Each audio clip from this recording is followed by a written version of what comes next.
എൻ്റെ എത്രയും പ്രിയപ്പെട്ടവരെ, പുതിയൊരു വീഡിയോയിലേക്ക് എല്ലാവർക്കും സ്വാഗതം. ഞാൻ നിങ്ങളുടെ സ്വന്തം സുരേഷ് പൂനൂർ, പൂനെ. ഇന്ന് നമ്മളിവിടെ സംസാരിക്കാൻ പോകുന്ന വിഷയം പോസിറ്റിവിറ്റി, അല്ലെങ്കിൽ എല്ലാ കാര്യത്തിനും ഒരു ശുഭ ചിന്തയോടെ സമീപിക്കുന്ന രീതിയെക്കുറിച്ചാണ്. ആദ്യമായിട്ട് തന്നെ നമ്മൾ എല്ലാ പ്രശ്നങ്ങളെയും ഒരു പുഞ്ചിരിയോടുകൂടി അഭിമുഖീകരിക്കാൻ ശ്രമിച്ചാൽ കുറേയൊക്കെ നമ്മുടെ പ്രശ്നങ്ങൾ അവിടെ തന്നെ സോൾവ് ആവും. ഈ പുഞ്ചിരി നമ്മുടെ മുഖത്ത് പെട്ടെന്ന് വരില്ല.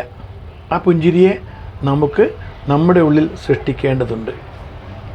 ഒരു ദൃഢപ്രതിജ്ഞ എടുക്കേണ്ടതുണ്ട്. നമ്മളെല്ലാ കാര്യങ്ങളും ചെയ്യുമ്പോഴും ശുഭമായിട്ട് മാത്രമേ ചിന്തിക്കുള്ളൂ.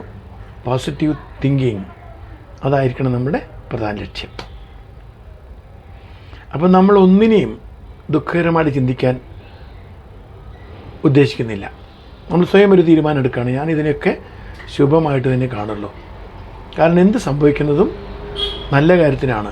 ഒരുപക്ഷെ നമ്മളൊരു യാത്ര പോകാമെന്ന് കരുതിക്കൊള്ളൂ. വഴിയിൽ തടസ്സം എന്തെങ്കിലും കണ്ടു കഴിഞ്ഞാൽ നമ്മളെപ്പോഴും ചിന്തിക്കും, അയ്യോ ഒരു കാര്യത്തിനൊന്ന് ഇറങ്ങി തിരിച്ചു, അവിടെ ഒരു വിഷമമുണ്ടായി, നമുക്ക് പ്രയാസമായി.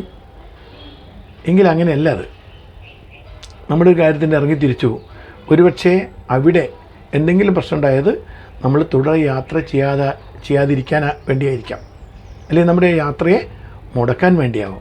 പക്ഷേ യാത്രയിൽ നമുക്കൊരുപാട് വിഷമങ്ങളുണ്ടാവും. അതുകൊണ്ട് ആദ്യമേ നമ്മളെ മുടക്കുന്നു, അല്ലെങ്കിൽ കുറച്ച് നമ്മളെ വൈകിപ്പിക്കുന്നു. അപ്പോൾ ആ ഒരു അപകടത്തിൽ നിന്ന് നമുക്ക് രക്ഷപ്പെടാൻ സാധിക്കും. അങ്ങനെ നിങ്ങൾ ചിന്തിച്ച് നോക്കൂ.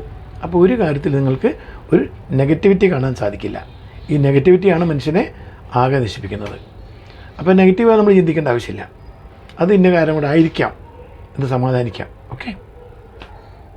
പിന്നെ നമ്മളെപ്പോഴും പോസിറ്റീവായി ചിന്തിക്കുന്ന ആളുകളുടെ കൂടെ നടക്കാൻ ശ്രമിക്കുക. അങ്ങനെയുള്ള ആളുകളുടെ കൂടെ മാത്രം സഹവാസം. എല്ലാ കാര്യത്തിലും നമ്മൾ എത്ര വലിയ സുഹൃത്ത് ആണെങ്കിൽ കൂടി നെഗറ്റിവിറ്റി എപ്പോഴും കൊണ്ട് നടക്കുന്ന, അല്ലെങ്കിൽ നെഗറ്റീവായി ചിന്തിക്കുന്ന മനുഷ്യർ കൂടെ നടക്കുമ്പോൾ നിങ്ങൾക്ക് ഒരു പുരോഗതി ഉണ്ടാകാൻ പോകുന്നില്ല.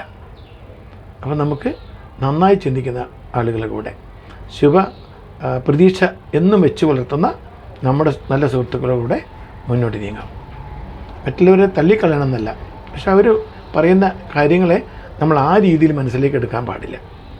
ശുഭമായി മാത്രം കാണുക. എന്ത് സംഭവിച്ചാലും അത് ഫേസ് ചെയ്യാനുള്ള ഒരു തൻ്റെ അടുത്തോടെ മുന്നോട്ട് നീങ്ങുക.